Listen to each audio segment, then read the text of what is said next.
Okay, what if you could walk away from your car lease without taking a hit to your credit?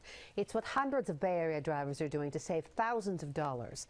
NBC Bay Area's Vicky Nguyen goes in depth tonight with how it works and what you need to watch out for. You gonna come see in the car? Okay, Yvonne. Here we go. There we are. Here we go.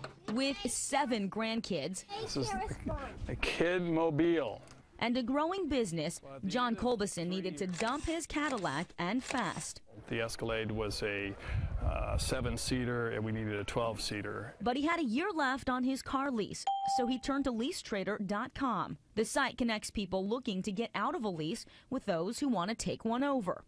We've got a lot of people out there who come to us because they're dealing with some financial and economic issues. Spokesman John Sternal says layoffs, foreclosures, and the economic U-turn affecting many drivers has doubled Bay Area business since 2007, as drivers find out they don't have to keep paying for a car they can't afford. And you walk away with no harm to your credit, and you don't have to pay any more on your lease. Colbison says it saved him $6,000. And no problems with your credit? None whatsoever. The company says demand to take over a lease is 4 times higher than the need to get out of one. And it's not just for the cash strapped. It's an appealing option for drivers who want the latest ride. BMWs and Mercedes are the site's most popular listings. What's the catch? Honda, Nissan, Infiniti, those lease companies, if you're with Honda Financial or Nissan or Infiniti, they will sometimes require the first person to stay on the lease as a guarantor. That's right. Some car companies want your name to stay on the lease, and if the second person defaults, you could be on the hook for that original lease.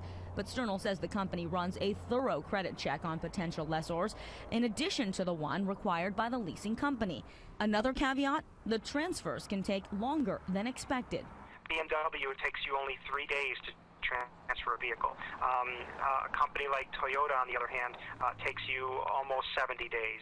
That was the only pit stop in Colbison's case. He says it took about a month to get rid of his lease, but in the end, he wound up with the car he needed and left behind about a year's worth of payments on the one he didn't. It's absolute relief. Vicky Nguyen, NBC Bay Area News.